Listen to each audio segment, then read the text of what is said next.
ਸਤਿ ਸ੍ਰੀ ਅਕਾਲ ਜੀ ਸਾਰਿਆਂ ਨੂੰ। ਅਸੀਂ ਫੇਰ ਹਾਜ਼ਰ ਹਾਂ ਜੀ, ਲੈ ਕੇ ਦੁਬਾਰੇ ਇਮੀਗ੍ਰੇਸ਼ਨ ਰਿਲੇਟਡ ਇੱਕ ਟੌਪਿਕ ਤੇ ਗੱਲਬਾਤ। ਮੈਂ ਅਮਨਦੀਪ ਢਿੱਲੋਂ ਤੇ ਮੇਰੇ ਨਾਲ ਪ੍ਰਵਿੰਦਰ ਢਿੱਲੋਂ ਨੇ, ਤੇ ਅੱਜ ਆਪਾਂ ਗੱਲ ਕਰਾਂਗੇ ਜੀ BCPNP ਬਾਰੇ। ਸੋ ਕਿਉਂਕਿ ਪ੍ਰਵਿੰਦਰ ਸਿੰਘ ਢਿੱਲੋਂ ਜੀ ਉਹ ਐਕਸਪਰਟ ਨੇ BCPNP ਦੇ, ਐਬਸਫੋਰਡ ਤੋਂ ਕੰਮ ਕਰਦੇ ਨੇ, ਤੇ ਅੱਜ ਉਹ ਆਪਾਂ ਨੂੰ ਗਾਈਡ ਕਰਨਗੇ ਕਿ BCPNP ਦੇ ਵਿੱਚ ਕੀ ਹੁੰਦਾ ਆ, ਕਿਵੇਂ ਹੁੰਦੀ ਆ ਤੇ ਕੀ ਕੁਛ ਚੱਲਦਾ ਆ।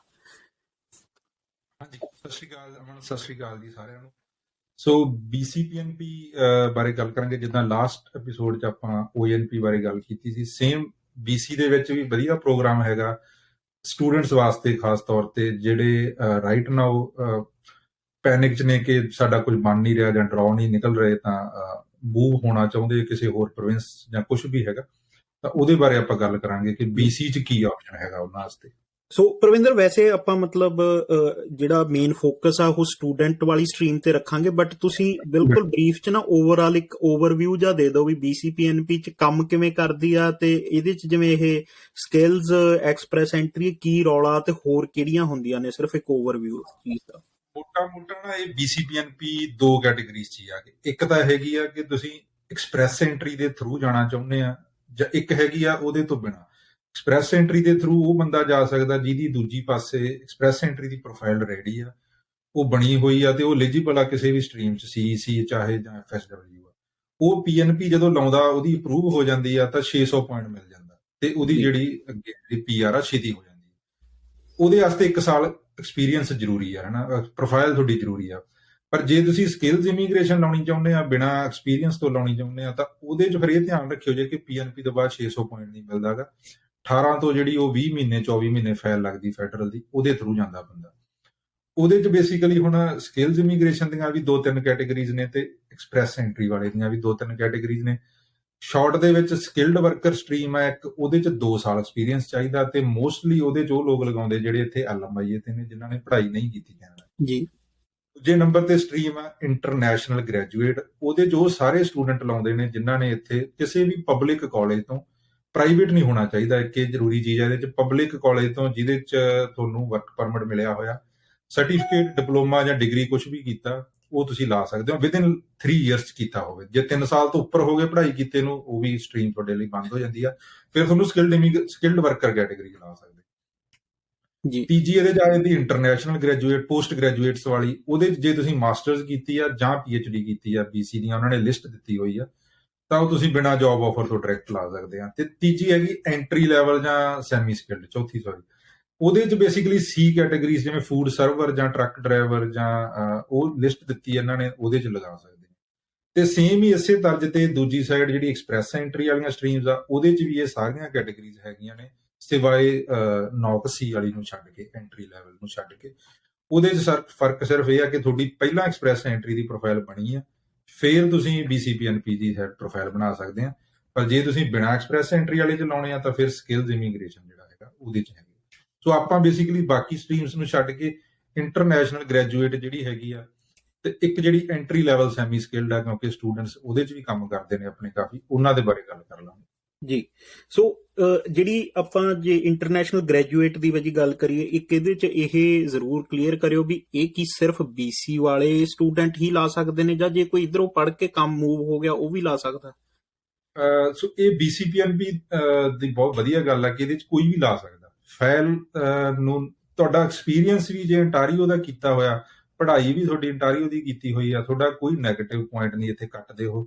ਸਿਰਫ ਤੁਹਾਨੂੰ ਜਦੋਂ ਪੁਆਇੰਟਸ ਕੈਲਕੂਲੇਟ ਕਰਦੇ ਆ ਤਾਂ BC ਪੜ੍ਹੇ ਸਟੂਡੈਂਟ ਨਾਲੋਂ 2 ਪੁਆਇੰਟਾਂ ਦਾ ਲਾਸ ਹੁੰਦਾ ਸਿਰਫ ਤੇ ਸਿਰਫ। ਸੋ ਉਹ 2 ਪੁਆਇੰਟ ਕਹ ਲਓ ਵੀ ਤੁਸੀਂ ਆਈਲੈਟਸ ਨਾਲ ਜਾਂ ਕਿਸੇ ਵੀ ਹੋਰ ਚੀਜ਼ ਨਾਲ ਕਵਰ ਅਪ ਹੋ ਜਾਂਦੇ ਆ, ਕੋਈ ਬੜਾ ਵੱਡਾ ਫਰਕ ਨਹੀਂ। ਐਕਸਪੀਰੀਅੰਸ ਵੀ ਜੇ ਤੁਹਾਡਾ ਅੰਟਾਰੀਓ ਦਾ ਹੈਗਾ ਸਾਲ ਦਾ, ਇੱਥੇ ਆ ਕੇ ਤੁਹਾਨੂੰ ਜੌਬ ਆਫਰ ਮਿਲ ਜਾਂਦਾ BC ਇੰਪਲੋਇਰ ਤੋਂ, ਤਾਂ ਤੁਸੀਂ BC 'ਚ ਬਿਨਾਂ ਕੰਮ ਕੀਤੇ ਸਿੱਧੀ ਫਾਈਲ ਵੀ ਲਾ ਸਕਦੇ ਆ ਜੀ। ਓਕੇ, ਚਲੋ ਇਹ ਵਧੀਆ ਗੱਲ ਆ ਜੀ ਕਿ ਕਿਤੋਂ ਵੀ ਮੂਵ ਹੋ ਕੇ ਲਾ ਸਕਦੇ ਆ। ਸੋ ਪ੍ਰਵਿੰਦਰ, ਤੁਸੀਂ ਜਿਵੇਂ ਪੁਆਇੰਟਸ ਦੀ ਗੱਲ ਕੀਤੀ ਹੈ ਨਾ, ਸੋ ਹੁਣ ਆਪਾਂ ਪਹਿਲਾਂ ਇਹਦੇ ਤੇ ਗੱਲ ਕਰ ਲੈਂਦੇ ਆ। ਜਿਹੜੀ ਇੰਟਰਨੈਸ਼ਨਲ ਗ੍ਰੈਜੂਏਟ ਆ, ਆਪਾਂ ਸੈਮੀ ਸਕਿਲਡ ਵਾਲੀ, C ਵਾਲੀ, ਫੂਡ ਸਰਵਰ ਵਾਲੀ ਆ ਜਿਹੜੀ, ਉਹ ਆਪਾਂ ਬਾਅਦ 'ਚ ਕਰਦੇ ਆ। ਸੋ ਇੰਟਰਨੈਸ਼ਨਲ ਗ੍ਰੈਜੂਏਟ ਦੇ ਵਿੱਚ ਪੁਆਇੰਟਸ ਨੇ ਜਿਹੜੇ, ਮਤਲਬ ਉਹ ਕਿਵੇਂ ਬਣਦੇ ਨੇ, ਕਿਵੇਂ ਜੇ ਡਰਾਅ ਆਉਂਦਾ ਤੇ ਕੀ ਹਿਸਾਬ ਕਿਤਾਬ ਹੁੰਦਾ? ਇਹਦੇ 'ਚ ਅਮਰ ਪਤਾ ਕੀ, BCPNP ਬਾਰੇ ਸੋਚਣ ਤੋਂ ਪਹਿਲਾਂ ਹਰੇਕ ਨੂੰ ਆਪਦੇ ਪੁਆਇੰਟਸ ਅਸੈਸਮੈਂਟ ਕਰਨੀ ਚਾਹੀਦੀ ਹੈ, ਕਿਉਂਕਿ BCPNP ਕਈ ਪ੍ਰੋਵਿੰਸਿਸ 'ਚ ਪੁਆਇੰਟ ਸਿਸਟਮ ਨਹੀਂ ਹੁੰਦਾ ਕਿ ਤੁਸੀਂ ਸਿਰਫ ਐਲੀਜੀਬਿਲਟੀ ਪੂਰੀ ਕੀਤੀ ਤੇ ਲੱਗ ਗਏ, ਹਨਾ। ਜੀ ਇਹਦੇ 'ਚ ਐਲੀਜੀਬਿਲਟੀਆਂ ਤਾਂ ਕਹਿ ਲਓ ਬਹੁਤ ਬੇਸਿਕ ਹੁੰਦੀਆਂ, ਜਿਵੇਂ CEC ਦੀ ਐਲੀਜੀਬਿਲਟੀ ਵੀ ਕੁਛ ਨਹੀਂ ਹੈਗੀ, ਹਨਾ। ਪਰ ਜਦੋਂ ਰੈਂਕਿੰਗ ਬਣਾਉਣੀ ਆ ਉਹ ਪੁਆਇੰਟਾਂ ਤੇ ਹੋਣੀ ਆ, ਹਨਾ। ਤਾਂ ਪੁਆਇੰਟਸ ਇਹਦੇ ਵਿੱਚ ਬੇਸਿਕਲੀ 6 ਚੀਜ਼ਾਂ ਦੇ ਪੁਆਇੰਟ ਮਿਲਦੇ ਨੇ, ਉਹ ਆਪਾਂ ਬੇਸਿਕਲੀ ਥੋੜਾ ਥੋੜਾ ਦੱਸ ਦਾਂਗੇ ਕਿ ਕਿੱਦਾਂ ਬਣਦੇ ਨੇ। ਸੋ 200 ਦੇ ਵਿੱਚੋਂ ਪੁਆਇੰਟ ਮਿਲਦੇ ਨੇ, ਤਾਂ ਜਿਹੜੀ ਰਾਈਟ ਨਾਓ ਸਟੂਡੈਂਟਸ ਦਾ ਡਰਾਅ ਚੱਲ ਰਿਹਾ ਉਹ ਅਕਤੂਬਰ ਦੇ ਵਿੱਚ 75 ਤੇ ਸੀਗਾ, ਓਕੇ ਤੇ ਹੁਣ ਜਨਵਰੀ ਦੇ ਵਿੱਚ 97 ਤੇ ਆ। ਉਹ 22 ਪੁਆਇੰਟਾਂ ਦਾ ਜਿਹੜਾ ਵਧਿਆ ਜਾਂ ਇਨਕਰੀਜ਼ ਹੋਇਆ, ਉਹਦੇ ਪਿੱਛੇ ਇੱਕੋ ਕਾਰਨ ਆ ਕਿ ਐਕਸਪ੍ਰੈਸ ਐਂਟਰੀ ਦਾ ਕਲੋਜ਼ਰ, ਉਹਦਾ ਪੌਜ਼ ਲੱਗਿਆ ਹੋਇਆ। ਉਹਦੇ ਕਾਰਨ ਜਿੰਨੇ ਵੀ ਜਿਹੜੇ ਹਾਈ ਸਟੂਡੈਂਟ ਹੁੰਦੇ ਆ ਪੁਆਇੰਟਸ ਵਾਲੇ, ਉਹ BCPNP ਵਾਲੀ ਤਰਫ ਆ ਗਏ, ਤਾਂ ਉਹਦੇ ਨਾਲ ਜਿਹੜਾ ਸਕੋਰ ਆ ਉਹ ਵੱਧ ਜਾਂਦਾ ਹੈ ਨਾ। ਤਾਂ ਉਹਦਾ ਨੁਕਸਾਨ ਫਿਰ ਜਿਹੜੇ ਲਾਈਕ 12th ਗ੍ਰੈਜੂਏਟ ਸਟੂਡੈਂਟ ਆ ਉਹਨਾਂ ਨੂੰ ਹੋ ਜਾਂਦਾ BCPNP 'ਚ ਵੀ, ਰਾਈਟ, ਕਿਉਂਕਿ ਇੱਧਰ ਵੀ ਹੁਣ ਉਹ ਦੂਜੇ ਆ ਜਾਂਦੇ ਆ ਸਾਰੇ ਪੁਆਇੰਟਸ। ਹੁਣ ਇਹਦੇ ਵਿੱਚ ਇੱਕ ਤਾਂ ਹੈਗੇ ਸਭ ਤੋਂ ਪਹਿਲਾਂ ਤੁਹਾਡੀ ਜੌਬ ਕਿਹੜੀ ਆ, ਬਹੁਤ ਵੱਡਾ ਫੈਕਟਰ ਆ ਉਹ ਕਿ ਤੁਸੀਂ ਜੌਬ ਕਿਹੜੀ ਚੂਜ਼ ਕਰਦੇ ਆ। ਜੇ ਤਾਂ ਤੁਸੀਂ ਨੌਕ 0A ਦੀ ਕਰਦੇ ਆ, ਉਹਦੇ ਤੁਹਾਨੂੰ 25 ਪੁਆਇੰਟ ਮਿਲਦੇ ਆ। ਜੇ ਤੁਸੀਂ ਨੌਕ B ਦੀ ਕਰਦੇ ਆ, ਉਹਦੇ 10 ਪੁਆਇੰਟ ਮਿਲਦੇ ਆ। ਜੇ ਤੁਸੀਂ ਨੌਕ C ਜਾਂ D ਦੀ ਕਰਦੇ ਆ, ਉਹਦੇ 5 ਪੁਆਇੰਟ ਮਿਲਦੇ। ਦੂਜੀ ਚੀਜ਼, ਹੁਣ ਜੇ ਟੌਪ 100 ਚ ਆਉਂਦੀ ਤੁਹਾਡੀ ਜੌਬ, BC ਦੀਆਂ ਟੌਪ 100, ਜਿਵੇਂ ਬੁੱਕ ਕੀਪਰ ਨੇ, ਆਫਿਸ ਅਸਿਸਟੈਂਟ ਨੇ, ਰੀਟੇਲ ਸੁਪਰਵਾਈਜ਼ਰਸ ਨੇ, ਟੈਕ ਦੀਆਂ ਜੌਬਸ ਨੇ ਆਪਣੀਆਂ, ਹਨਾ, ECE ਐਜੂਕੇਟਰ ਅਸਿਸਟੈਂਟ ਨੇ, ਜਾਂ ਮੈਨੇਜਰਸ ਨੇ ਟਿਮ ਹਾਰਟਨ ਦੇ ਜਾਂ ਗੈਸ ਸਟੇਸ਼ਨਸ ਦੇ, ਇਹ ਸਾਰੇ ਟੌਪ 100 ਚ ਆਉਂਦੇ ਨੇ। ਇਹਨਾਂ ਨੂੰ 10 ਬੋਨਸ ਪੁਆਇੰਟ ਮਿਲ ਜਾਂਦੇ ਆ ਹੋਰ, ਤੇ 10 ਪੁਆਇੰਟ ਇੱਕ ਤੁਹਾਨੂੰ ਮਿਲਦੇ ਆ ਜੇ ਤੁਸੀਂ ਕਰੰਟਲੀ ਉਸ EMPLOYER ਨਾਲ ਕੰਮ ਕਰ ਰਹੇ ਹੋ ਜਿਹੜਾ ਤੁਹਾਨੂੰ ਜੌਬ ਦੇ ਰਿਹਾ, ਤੇ ਉਹਦੇ ਵੀ 10 ਪੁਆਇੰਟ, ਉਹ ਪੁਆਇੰਟ 10 ਤਕਰੀਬਨ ਹਰੇਕ ਨੂੰ ਹੀ ਮਿਲ ਜਾਂਦੇ ਆ। ਸੋ ਇਹ ਵਾਲੇ 10 ਪੁਆਇੰਟ ਦੇ ਵਿੱਚ ਐਕਸਪੀਰੀਅੰਸ ਦਾ ਕੋਈ ਚੱਕਰ ਨਹੀਂ EMPLOYER ਨਾਲ, ਵੀ ਭਾਵੇਂ ਮੈਂ ਉਹਨਾਂ ਨਾਲ 2 ਮਹੀਨੇ ਪਹਿਲਾਂ ਤੋਂ ਕੰਮ ਕਰ ਰਿਹਾ ਹੋਵਾਂ ਜਾਂ ਮਹੀਨਾ ਪਹਿਲਾਂ, ਉਹਦੇ 'ਚ ਕੋਈ ਚੱਕਰ ਨਹੀਂ ਹੈਗਾ। ਸੋ ਬੇਸਿਕਲੀ ਆਲਮੋਸਟ ਟੋਟਲ ਜਿਹੜੇ ਹੈ, ਜੇ ਆਪਾਂ ਕਹੀਏ ਤਾਂ ਜਿਹੜੇ ਮੰਨ ਲਓ ਕਿ ਟਿਮ ਹਾਰਟਨ ਦੇ ਸੁਪਰਵਾਈਜ਼ਰ ਆ, ਉਹਨੂੰ 45 ਪੁਆਇੰਟ ਮਿਲ ਜਾਂਦੇ ਆ ਜੀ। ਜੇ ਕੋਈ ਆਫਿਸ ਅਸਿਸਟੈਂਟ ਆ, ਉਹਨੂੰ 30 ਪੁਆਇੰਟ ਮਿਲ ਜਾਂਦੇ ਆ। ਜੇ ਕੋਈ ਟਿਮ ਹਾਰਟਨ ਤੇ ਸੁਪਰਵਾਈਜ਼ਰ ਆ, ਉਹਨੂੰ 20 ਪੁਆਇੰਟ ਹੀ ਮਿਲਦੇ ਆ, ਕਿਉਂਕਿ ਉਹ ਨੌਕ B ਕੈਟਾਗਰੀ 'ਚ ਆ, 10 ਉਹਦੇ ਆ। ਟੌਪ 100 ਦੇ ਮਿਲਦੇ ਨਹੀਂ, ਪਰ 10 ਉਹਦੇ ਮਿਲ ਜਾਂਦੇ ਆ ਵੀ ਉਹ ਕੰਮ ਕਰ ਰਿਹਾ ਕਰੰਟਲੀ ਉਹਦੇ ਨਾਲ ਬੰਦੇ ਨਾਲ। ਸੋ ਇਹਦਾ ਮਤਲਬ ਵੀ ਟੌਪ 100 ਵਾਲਾ ਚੈੱਕ ਕਰਨਾ ਬਹੁਤ ਜ਼ਰੂਰੀ ਆ। ਜਿਵੇਂ ਤੁਸੀਂ ਕਿਹਾ ਵੀ ਟਿਮ ਹਾਰਟਨ ਦਾ ਸੁਪਰਵਾਈਜ਼ਰ ਆ, ਉਹਨੂੰ ਉਹ ਮਿਲਨੇ ਨਹੀਂ ਹੈਗੇ, ਬਟ ਰਿਟੇਲ ਸੁਪਰਵਾਈਜ਼ਰ ਨੂੰ ਮਿਲ ਜਾਣੇ ਆ, ਉਹਨੂੰ ਮਿਲ ਜਾਣੇ ਆ। ਦੂਜੀ ਜੌਬਸ ਕੁੜੀਆਂ ਬਹੁਤ ਆਪਣੇ ਕਰਦੀਆਂ ਨੇ ਸਟੂਡੈਂਟ, ਜਿਵੇਂ ਆਫਿਸ ਅਸਿਸਟੈਂਟ ਦੀ ਜਾਂ ਬੁੱਕ ਕੀਪਰ ਦੀ, ਉਹ ਵੀ ਟੌਪ 100 ਚ, ਜਾਂ ECE ਦੀ ਆਪਣੇ ਅੰਟਾਰੀਓ ਤੋਂ ਜਾਂ ਮੌਂਟਰੀਅਲ ਤੋਂ ਬਹੁਤ ਪੜ੍ਹ ਕੇ ਸਾਡੇ ਐਬਸਫੋਰਡ ਵੀ ਇੱਥੇ ਆਏ ਹੋਏ ਆ, ਤਾਂ ਇੱਧਰ ECE ਦਾ ਬਹੁਤ ਸਕੋਪ ਹੈਗਾ BC 'ਚ, ਤਾਂ ਉਹ ਵੀ ਟੌਪ 100 ਚ ਆਉਂਦੀ ਹੈ ਜੌਬ। ਸੋ ਇੱਕ ਤਾਂ ਇਹ ਚੀਜ਼ ਜ਼ਰੂਰੀ ਵੇਖਣ ਵਾਲੀ ਆ ਕਿ ਤੁਹਾਡੀ ਜੌਬ, ਕਿਉਂਕਿ 10 ਪੁਆਇੰਟ ਬਹੁਤ ਹੁੰਦੇ ਆ, ਐਂਡ ਤੇ ਜਾ ਕੇ ਆਈਲੈਟਸ ਨਾਲ ਜਾਂ ਹੋਰ ਕਿਸੇ ਨਾਲ ਵਧਾਉਣੇ ਔਖੇ ਹੋ ਜਾਂਦੇ। ਦੂਜਾ ਚੀਜ਼ ਇਹਦੇ 'ਚ ਹੁਣ ਆ ਜਾਂਦਾ ਕਿ ਆਪਣਾ ਸ਼ਹਿਰ ਕਿਹੜਾ ਹੈਗਾ, ਆਪਾਂ ਚੂਜ਼ ਕਿੱਥੇ ਕਰੀਏ, ਹਨਾ। ਸੋ ਜਿਵੇਂ ਅੰਟਾਰੀਓ 'ਚ ਆਪਾਂ ਦੇਖਿਆ ਸੀ ਕਿ 2 ਸੈਕਸ਼ਨ ਹੀ ਆ ਉਹਨਾਂ ਦੇ, GTA ਆਊਟਸਾਈਡ, GTA ਹਨਾ, ਤੇ ਇਹਨਾਂ ਨੇ ਜਿਵੇਂ 10 ਪੁਆਇੰਟ ਦਿੰਦੇ ਆ ਇਹ। ਸੋ ਇੱਕ ਤਾਂ ਮੋਟਾ ਜਿਹਾ ਹੈਗਾ ਕਿ ਜਿਹੜੇ ਇੱਥੇ ਰਹਿੰਦੇ ਉਹਨਾਂ ਨੂੰ ਪਤਾ ਕਿ ਲੈਂਗਲੀ ਤੋਂ ਪਰਲੀ ਸਾਈਡ ਨੂੰ ਜਿੰਨੇ ਵੀ ਵੱਡੇ ਸ਼ਹਿਰ ਆ, ਸਰੀ, ਵੈਨਕੂਵਰ ਏਰੀਆ, ਉਹਦਾ ਕੋਈ ਪੁਆਇੰਟ ਨਹੀਂ ਮਿਲਦਾ, ਜਿਹਨੂੰ ਮੈਟਰੋ ਵੈਨਕੂਵਰ ਕਹਿ ਦਿੰਦੇ ਆ। ਉਦੋਂ ਬਾਅਦ ਇਹਨਾਂ ਦਾ ਨੇੜਲਾ ਏਰੀਆ ਆ ਜਾਂਦਾ ਜਿਹੜਾ ਆਪਣਾ ਐਬਸਫੋਰਡ, ਜ਼ਿਲ੍ਹਾ ਵੈਕ, ਮਿਸ਼ਨ, ਜਾਂ ਜਿਹੜਾ ਫਰੇਜ਼ਰ ਵੈਲੀ ਦਾ ਏਰੀਆ ਇੱਧਰ ਨੂੰ ਆ ਜਾਂਦਾ, ਉਹਦੇ 2 ਪੁਆਇੰਟ ਮਿਲ ਜਾਂਦੇ ਆ। ਜਾਂ ਕਲੋਨਾ ਆਪਣੇ ਬਹੁਤ ਰਹਿੰਦੇ ਸਟੂਡੈਂਟ, ਕੈਮਲੂਪਸ ਆ, ਵਿਕਟੋਰੀਆ, ਨਨੈਮੋ, ਇੱਧਰ ਸਾਰੇ ਕਿਤੇ 2 ਪੁਆਇੰਟ। ਜਿੰਨਾ ਆਪਾਂ ਹੋਰ ਮਾੜਾ ਜਿਹਾ ਰਿਮੋਟ ਚਲੇ ਜਾਵਾਂਗੇ ਤਾਂ 10 ਪੁਆਇੰਟ ਮਿਲਦੇ ਆ, ਮੈਕਸੀਮਮ ਤੁਸੀਂ 10 ਲੈ ਸਕਦੇ ਹੋ, ਜਿਹਦੇ 'ਚ 10 ਪੁਆਇੰਟ ਪੋਰਟ ਹਾਰਡੀ ਹੈਗਾ ਆਪਣੇ, ਹਨਾ, ਪ੍ਰਿੰਸ ਰੂਪਰਟ ਹੈਗਾ, ਟਫੀਨੋ ਹੈਗਾ, ਬੇਸਿਕਲੀ ਗਿਬਸਨ ਆਈਲੈਂਡ ਹੈਗਾ, ਕਈ ਜਗ੍ਹਾ ਤੇ ਹੈਗੇ ਆ, 10 ਪੁਆਇੰਟ ਮਿਲਦੇ ਆ। ਪੋਰਟ ਅਲਬਰਨੀ ਹੈਗਾ ਆਪਣੇ ਪੰਜਾਬੀ, ਪੋਰਟ ਅਲਬਰਨੀ ਪਹਿਲਾਂ ਬਹੁਤ ਆਏ ਸੀ ਮਿਲਾਂ 'ਚ, ਤਾਂ ਉੱਥੇ 10 ਪੁਆਇੰਟ ਮਿਲਦੇ ਆ। ਸੋ ਇਹ ਵੀ ਇੱਕ ਵੱਡਾ ਫੈਕਟਰ ਹੈਗਾ ਕਿ ਫ੍ਰੀ ਦੇ 10 ਪੁਆਇੰਟ ਆ। ਜੇ ਤੁਸੀਂ ਸਰੀ ਬੈਠੇ ਆ 0 ਆ, ਪੋਰਟ ਅਲਬਰਨੀ ਬੈਠੇ ਆ ਜਾਂ ਪੌਲ ਰਿਵਰ ਬੈਠੇ ਆ ਤਾਂ 10 ਪੁਆਇੰਟ ਆ। ਸੋ ਇਹ ਵੱਡਾ ਫੈਕਟਰ ਹੋ ਜਾਂਦਾ, ਇਹ ਵੀ 10 ਪੁਆਇੰਟ ਬਹੁਤ ਹੈਗੇ ਨੇ ਜੀ। ਉਦੋਂ ਬਾਅਦ ਬੇਸਿਕਲੀ ਪੁਆਇੰਟ ਹੈਗੇ ਤਨਖਾਹ ਦੇ। ਵੇਜ ਦੇ ਪੁਆਇੰਟ ਇਹਦੇ ਵਿੱਚ ਬਹੁਤ ਹੈਗੇ ਆ, ਹਨਾ। ਜੇ ਆਪਾਂ 200 ਪੁਆਇੰਟ ਲਾਈਏ ਟੋਟਲ, ਉਹਦੇ ਚੋਂ 50 ਪੁਆਇੰਟ ਵੇਜ ਦੇ ਹੀ ਆ। ਹੁਣ 50 ਪੁਆਇੰਟ ਉਹਨੂੰ ਮਿਲਦੇ ਆ ਜਿਹਦੀ $1,00,000 ਦੀ ਜੌਬ ਆਫਰ ਹੈ, ਹਨਾ। ਸੋ ਆਪਾਂ $1,00,000 ਵਾਲੀ ਦੀ ਨਹੀਂ ਗੱਲ ਕਰਨੀ, ਆਪਾਂ ਬੇਸਿਕਲੀ ਆਪਣੇ ਸਟੂਡੈਂਟ ਮੋਸਟਲੀ ਜੇ $20 ਤੇ ਕੰਮ ਕਰਦੇ ਆ ਤਾਂ ਉਹਨਾਂ ਨੂੰ 15 ਪੁਆਇੰਟ ਮਿਲ ਜਾਂਦੇ ਆ। ਸੋ ਮਤਲਬ ਆਪਾਂ ਉਹਨੂੰ ਬੇਸਿਕ ਜਿਹਾ ਰੱਖ ਸਕਦੇ ਹਾਂ ਕਿ ਜੇ $20 ਤੇ ਆ ਤਾਂ 15 ਮਿਲ ਜਾਂਦੇ ਆ। ਜੇ ਉਹ ਮਿਨੀਮਮ ਵੇਜ ਆ ਜਿਹੜੀ ਇੱਥੋਂ ਦੀ $15.20 ਆ, ਉਹਦੇ ਹਿਸਾਬ ਨਾਲ ਵੀ ਉਹਨਾਂ ਨੂੰ 9-10 ਪੁਆਇੰਟ ਮਿਲ ਜਾਂਦੇ ਆ। ਤੇ ਇਹ $15 ਇਹ ਪੁਆਇੰਟ ਸਿਰਫ ਜੌਬ ਆਫਰ ਦੇ ਨੇ, ਵੀ ਕੀ ਕਰ ਰਿਹਾ ਉਹਦੇ ਨਹੀਂ ਜੋ ਆਫਰ ਮਿਲਣੀ ਹੈ। ਇਹਦੇ 'ਚ ਵੀ ਕਨਫਿਊਜ਼ਨ ਹੁੰਦੀ ਕਈ ਵਾਰੀ। ਉਹ ਕਹਿੰਦੇ ਭਾਜੀ ਹੁਣ ਅਸੀਂ ਸ਼ੁਰੂ ਕੀਤਾ ਸੀ ਉੱਥੇ $15 ਤੇ, ਸਾਨੂੰ ਪ੍ਰਮੋਸ਼ਨ ਹੋ ਗਈ 3 ਮਹੀਨਿਆਂ ਬਾਅਦ, ਅਸੀਂ ਪ੍ਰੋਬੇਸ਼ਨ ਕਲੀਅਰ ਕਰ ਲਈ, ਸਾਡੇ 17 ਹੋ ਗਏ। ਜਦੋਂ ਸਾਡਾ ਸਾਲ ਐਕਸਪੀਰੀਅੰਸ ਹੋ ਗਿਆ ਸਾਡੇ ਉਹਨਾਂ ਨੇ 20 ਕਰਤੇ। ਹੁਣ ਅਸੀਂ ਪੁਆਇੰਟ ਕਿਵੇਂ ਕੈਲਕੂਲੇਟ ਕਰੀਏ, ਅਸੀਂ ਐਵਰੇਜ ਕੱਢੀਏ ਜਾਂ ਕਿਵੇਂ? ਪਰ ਇਹ ਪੁਆਇੰਟ ਹੁੰਦੇ ਆ BC PNP ਜਿਹੜਾ ਤੁਹਾਨੂੰ ਜੌਬ ਆਫਰ ਦਿੰਦਾ EMPLOYER ਤੁਹਾਡਾ, ਜਦੋਂ ਤੁਸੀਂ ਫਾਈਲ ਲਾਉਣੀ ਆ। ਤੇ ਮਤਲਬ ਐਂਡ ਤੇ ਸਿੰਪਲ ਸਮਝਣਾ ਹੋਵੇ ਤਾਂ ਜਿਹੜੀ ਤੁਹਾਡੀ ਕਰੰਟ ਵੇਜ ਰੇਟ ਆ ਉਹਦੇ ਪੁਆਇੰਟ ਮਿਲਦੇ ਆ ਤੁਹਾਨੂੰ, ਹਨਾ। ਕਿਉਂਕਿ ਇਹਨੂੰ ਜੇ ਸਿੰਪਲ ਸਮਝਣਾ ਹੋਵੇ ਤਾਂ ਮੰਨ ਲਓ ਕਿਸੇ ਨੇ 1 ਸਾਲ ਕੰਮ ਕੀਤਾ $25 ਤੇ, ਹਨਾ। ਹੁਣ ਉਹ 1 ਸਾਲ ਪੂਰਾ ਹੋ ਗਿਆ, ਉਹਦੀ ਅਸੈਸਮੈਂਟ ਕੰਪਨੀ ਨੇ ਕਰ ਲਈ ਤੇ ਉਹਦੀ ਵੇਜ ਵਧਾ ਕੇ ਉਹਨਾਂ ਨੇ 30 ਕਰਤੀ। ਹੁਣ ਉਹਦੀ ਜੈਨੂਅਨ ਇਨਕਰੀਜ਼ ਹੋਈ ਆ, ਕੰਪਨੀ ਨੇ ਕੀਤੀ ਆ, ਕੋਈ ਉਹਦੇ 'ਚ ਕੁਝ ਉਹਨੇ ਫੇਕ ਨਹੀਂ ਕੀਤਾ, ਤਾਂ ਉਹਨੂੰ ਪੁਆਇੰਟ ਆ ਜਿਹੜੇ ਉਹ $30 ਦੇ ਹਿਸਾਬ ਨਾਲ ਮਿਲਣਗੇ, ਕਿਉਂਕਿ ਜਿਹੜਾ ਉਹਦਾ ਫਿਊਚਰ ਜੌਬ ਆਫਰ ਆ ਉਹ $30 ਤੇ ਆ। 25 ਦੇ ਤਾਂ ਉਹਨੇ ਕੰਮ ਕੀਤਾ ਸੀ ਪਹਿਲਾਂ, ਹਨਾ। ਉਹਦਾ ਕੋਈ ਰੌਲਾ ਨਹੀਂ ਹੈਗਾ ਇਹਦੇ। ਦੂਜਾ ਇਹਦੇ ਵਿੱਚ ਇੱਕ ਮੀਡੀਅਨ ਵੇਜ ਦਾ ਬਹੁਤ ਇਸ਼ੂ ਹੈਗਾ। ਇਕੱਲੇ ਸਟੂਡੈਂਟਸ ਹੀ ਨਹੀਂ, ਬਹੁਤੇ ਕੰਸਲਟੈਂਟਸ ਨੂੰ ਵੀ ਨਹੀਂ ਇਸ ਚੀਜ਼ ਬਾਰੇ ਕਨਫਿਊਜ਼ਨ ਹੁੰਦੀ ਹੈ ਕਿ ਮੀਡੀਅਨ ਵੇਜ, ਹੁਣ ਮੀਡੀਅਨ ਵੇਜ ਤਾਂ ਜੇ ਰੀਟੇਲ ਮੈਨੇਜਰ ਦੇਖਿਆ ਜਾਵੇ ਤਾਂ ਉਹਦੀ $25-26 ਹੁੰਦੀ ਹੈ। ਇਹਦਾ ਮਤਲਬ ਇਹ ਨਹੀਂਗਾ ਕਿ ਹੁਣ ਜੇ 25-26 ਆ ਤਾਂ ਇੱਕ ਗੈਸ ਸਟੇਸ਼ਨ ਵਾਲਾ ਵੀ 25-26 ਦੇਊਗਾ ਉਹਨੂੰ, ਹਨਾ। ਤੁਸੀਂ BCPNP ਲਾਉਣੀ ਆ, ਜੇ ਤੁਹਾਡੀ ਜਿਹੜੀ ਉਸ ਨੌਕ ਕੋਡ ਦੀ ਮਿਨੀਮਮ ਵੇਜ ਆ ਉਹਦੇ ਤੋਂ ਉੱਪਰ ਹੋਣੀ ਚਾਹੀਦੀ ਆ, ਬਸ। There is no issue of median wage in BCP। ਠੀਕ ਜੀ। ਉਹ ਮੀਡੀਅਨ ਵੇਜ ਦਾ ਜਿਹੜਾ ਚੱਕਰ ਹੁੰਦਾ ਉਹ ਸਿਰਫ LMIA ਦੇ ਵਿੱਚ ਹੁੰਦਾ। ਜਿਹੜੇ ਸਟੂਡੈਂਟ ਨੇ ਇੱਥੇ ਉਹਨਾਂ ਵਾਸਤੇ ਮੀਡੀਅਨ ਵੇਜ ਦਾ ਕੋਈ ਰੂਲ ਨਹੀਂ ਹੈਗਾ। ਉਹ ਤੁਹਾਡਾ ਮਿਨੀਮਮ ਵੇਜ ਤੋਂ ਉੱਪਰ ਹੋਣਾ ਚਾਹੀਦਾ ਉਸ ਨੌਕ ਕੋਡ ਦੀ ਜਿਹੜੀ ਹੈਗੀ ਆ ਬੇਸਿਕਲੀ ਜੀ। ਸੋ ਵੇਜ ਦੇ ਬਹੁਤ ਪੁਆਇੰਟ ਹੈਗੇ ਨੇ, ਹਨਾ। ਬਾਕੀ ਜਿੰਨੀ ਜ਼ਿਆਦਾ ਹੋਊਗੀ, ਹੁਣ ਜਿਵੇਂ ਕੰਸਟਰਕਸ਼ਨ ਵਾਲੇ ਨੇ ਕਈ, ਉਹਨਾਂ ਦੀ $30 ਵੀ ਹੈਗੀ ਆ, $32 ਵੀ ਹੈਗੀ ਆ, ਹਨਾ। ਤਾਂ ਉਹਨਾਂ ਨੂੰ ਉਨੇ ਜ਼ਿਆਦਾ ਪੁਆਇੰਟ ਮਿਲ ਜਾਂਦੇ ਆ। $15 ਤੇ ਜੇ ਕਿਸੇ $20 ਤੇ ਜੇ ਕਿਸੇ ਨੂੰ 15 ਪੁਆਇੰਟ ਮਿਲਦੇ ਆ, ਉਹੀ $30 ਤੇ ਜਾ ਕੇ 25 ਹੋ ਜਾਂਦੇ ਆ। ਸੋ 10 ਪੁਆਇੰਟ ਵੱਧ ਜਾਂਦੇ ਆ $10 ਹੋਰ ਵਧਣ ਨਾਲ। ਇੱਕ ਫਿਰ ਉਸ ਤੋਂ ਬਾਅਦ ਇਹਦੇ ਵਿੱਚ ਇੰਪੋਰਟੈਂਟ ਹੈਗਾ ਆਪਣਾ ਐਕਸਪੀਰੀਅੰਸ। ਸਿੰਪਲ ਸਮਝਣਾ ਹੋਵੇ ਤਾਂ 1 ਸਾਲ ਐਕਸਪੀਰੀਅੰਸ ਜੇ ਤੁਸੀਂ ਕੀਤਾ ਇੱਥੇ BC ਦੇ ਵਿੱਚ ਜਾਂ ਕੈਨੇਡਾ ਦੇ ਵਿੱਚ, ਉਹਦੇ 13 ਪੁਆਇੰਟ ਆ, ਹਨਾ। ਸੋ ਜੇ 2 ਸਾਲ ਦਾ ਹੈਗਾ ਉਹਦੇ 16 ਪੁਆਇੰਟ ਆ ਬੇਸਿਕਲੀ। ਉਹ ਚਾਹੇ ਤੁਹਾਡਾ ਅੰਟਾਰੀਓ ਕੀਤਾ, ਚਾਹੇ ਤੁਹਾਡਾ ਕੈਲਗਰੀ ਕੀਤਾ, ਉੱਥੋਂ ਵਾਲਾ ਐਕਸਪੀਰੀਅੰਸ ਵੀ ਤੁਸੀਂ ਇੱਥੇ ਲਿਆ ਕੇ ਤੁਹਾਡੇ ਉਹ ਪੁਆਇੰਟ ਕੈਲਕੂਲੇਟ ਹੋ ਜਾਂਦੇ ਆ, ਕਿਉਂਕਿ ਉਹ ਜਿਹੜੇ ਪੂਰੇ ਕੈਨੇਡਾ ਨੂੰ ਇੱਕੋ ਹੀ ਮੰਨਦੇ ਆ। ਉਸ ਤੋਂ ਬਾਅਦ ਹੈਗੇ ਆ ਐਜੂਕੇਸ਼ਨ ਦੇ। ਹੁਣ ਐਜੂਕੇਸ਼ਨ ਇਹਨਾਂ ਦਾ ਥੋੜਾ ਜਿਹਾ ਸਮਝਣ ਵਾਲਾ ਹੈਗਾ ਕਿ ਇੱਕ ਤਾਂ ਇਹਨਾਂ ਦੇ ਐਜੂਕੇਸ਼ਨ ਦੇ ਉਦਾਂ ਪੁਆਇੰਟ ਆ, ਇੱਕ ਇਹ ਥੱਲੇ ਦਿੰਦੇ ਆ ਬੋਨਸ ਪੁਆਇੰਟ।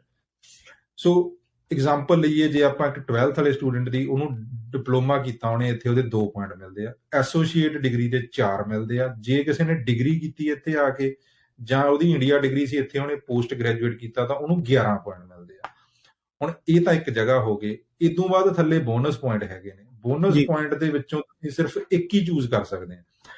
ਉਹ ਹੈਗਾ, ਹੁਣ ਜੇ ਤੁਸੀਂ ਪੜ੍ਹਾਈ BC 'ਚ ਕੀਤੀ ਆ ਉਹਦੇ 8 ਪੁਆਇੰਟ ਆ, ਜੇ ਤੁਸੀਂ ਅੰਟਾਰੀਓ 'ਚ ਕੀਤੀ ਆ ਉਹਦੇ 6 ਪੁਆਇੰਟ ਆ। ਜਿਵੇਂ ਆਪਾਂ ਸ਼ੁਰੂ 'ਚ ਡਿਸਕਸ ਕਰਦੇ ਸੀ ਕਿ ਉਹ 2 ਪੁਆਇੰਟਾਂ ਦਾ ਇੱਥੇ ਲਾਸ ਹੁੰਦਾ। ਸੋ ਡਿਪਲੋਮੇ ਵਾਲੇ ਨੂੰ ਓਵਰਆਲ ਦੇਖਿਆ ਜਾਵੇ, ਜਿਹਨੇ ਪੜ੍ਹਾਈ BC 'ਚ ਕੀਤੀ ਆ 10 ਪੁਆਇੰਟ ਮਿਲ ਜਾਂਦੇ ਆ, ਅੰਟਾਰੀਓ ਵਾਲੇ ਨੂੰ 8 ਮਿਲ ਜਾਂਦੇ ਆ। ਹੁਣ ਜਿਹਨੇ ਡਿਗਰੀ ਕੀਤੀ ਹੁੰਦੀ ਇੰਡੀਆ ਤੋਂ, ਇੱਥੇ ਆ ਕੇ ਉਹਨੇ ਡਿਪਲੋਮਾ ਕੀਤਾ ਹੁੰਦਾ, ਮੰਨ ਲਓ ਪੋਸਟ ਗ੍ਰੈਜੂਏਟ ਡਿਪਲੋਮਾ, ਉਹਨੂੰ ਪੋਸਟ ਗ੍ਰੈਜੂਏਟ ਡਿਪਲੋਮੇ ਦੇ 11 ਪੁਆਇੰਟ ਮਿਲਦੇ ਆ। ਤੇ ਜਦੋਂ ਥੱਲੇ ਆਪਾਂ ਉਹਦੇ ਦੇਖਦੇ ਆ ਐਡੀਸ਼ਨਲ ਪੁਆਇੰਟ ਹੁੰਦੇ ਆ ਜਿਹੜੇ, ਉਹਨੇ ਪੋਸਟ ਗ੍ਰੈਜੂਏਟ ਡਿਪਲੋਮਾ BC 'ਚ ਕੀਤਾ ਤਾਂ ਉਹਦੇ 8 ਪੁਆਇੰਟ ਉਹਨੂੰ ਮਿਲਦੇ ਆ। ਸੋ 11 ਤੇ 8 ਉਹਦੇ ਹੋ ਜਾਂਦੇ ਆ 19 ਪੁਆਇੰਟ, ਹੈ ਨਾ। ਪਰ ਜੇ ਉਹੀ ਬੈਚਲਰਸ ਵਾਲੇ ਬੰਦੇ ਨੇ ਇੱਥੇ ਆ ਕੇ ਪੋਸਟ ਸੈਕੰਡਰੀ ਡਿਪਲੋਮਾ ਕਰ ਲਿਆ, ਹੈ ਨਾ, +2 ਵਾਲਾ ਹੀ ਕਰ ਲਿਆ, ਤਾਂ ਉਹਨੂੰ ਹੁਣ 2 ਪੁਆਇੰਟ ਤੇ 8 ਇੱਥੋਂ ਦੇ 10 ਮਿਲਦੇ ਆ ਬਾਕੀ ਜਵਾਕਾਂ ਨੂੰ। ਤਾਂ ਪਰ ਉਹਦੇ ਕੋਲੇ ਆਪਸ਼ਨ ਹੈਗਾ ਕਿ ਉਹ ਆਪਦੀ ਡਿਗਰੀ ਦੇ ਪੁਆਇੰਟ ਜਿਹੜੇ ਉਹਨੂੰ 11 ਮਿਲਦੇ ਆ ਇੰਡੀਆ ਵਾਲੀ ਦੇ, ਤੇ 4 ਪੁਆਇੰਟ ਉਹਨੇ ਨਾਲ ਵੈਸ ਕਰਾਈ ਆ 15 ਪੁਆਇੰਟ। ਸੋ ਉਹਦੇ ਕੋਲੇ ਹੁਣ ਆਪਸ਼ਨ ਹੋ ਗਿਆ ਕਿ ਮੈਂ 10 ਪੁਆਇੰਟ ਸਿਲੈਕਟ ਕਰਾਂ ਕਿ 15 ਕਰਾਂ, ਤਾਂ ਉਹ ਆਪਦਾ ਜਿਹੜਾ 15 ਪੁਆਇੰਟ ਵਾਲਾ ਸਿਲੈਕਟ ਕਰ ਸਕਦਾ, ਕਿਉਂਕਿ ਉਹਦੀ ਜਿਹੜੀ ਹਾਈਐਸਟ ਐਜੂਕੇਸ਼ਨ ਬੈਚਲਰਸ ਆ। ਇੱਕ ਇਹਦੇ ਵਿੱਚ ਜਿਵੇਂ ਆਪਾਂ ਪਹਿਲਾਂ ਗੱਲ ਕਰਦੇ ਸੀ ਮਾਸਟਰਸ ਵਾਲੀ, ਹੈ ਨਾ। ਸੋ ਮਾਸਟਰਸ ਦੇ ਪੁਆਇੰਟ ਮਾਸਟਰਸ ਦੇ ਹੀ ਮਿਲਦੇ ਆ, ਚਾਹੇ ਤੁਹਾਡੀ ਵੈਸ ਨੇ ਉਹਨੂੰ ਨਹੀਂ ਮੰਨਿਆ ਮਾਸਟਰਸ। ਉਹਦੇ ਐਕਸਪ੍ਰੈਸ ਐਂਟਰੀ 'ਚ ਪੁਆਇੰਟ ਤੁਹਾਡੇ ਘੱਟ ਹੁੰਦੇ, ਉਹ ਆਪਾਂ ਨੂੰ ਪਤਾ, ਕਈ ਵਾਰੀ ਵੈਸ ਨਹੀਂ ਮੰਨਦੀ, ਪਰ ਇਹਦੇ 'ਚ ਤੁਹਾਨੂੰ ਵੈਸ ਦੇ ਵੀ 4 ਪੁਆਇੰਟ ਮਿਲਦੇ ਆ ਤੇ ਮਾਸਟਰਸ ਦੇ ਵੀ ਮਿਲਦੇ ਆ, ਉਹ 21 ਪੁਆਇੰਟ ਹੋ ਜਾਂਦੇ ਆ ਟੋਟਲ।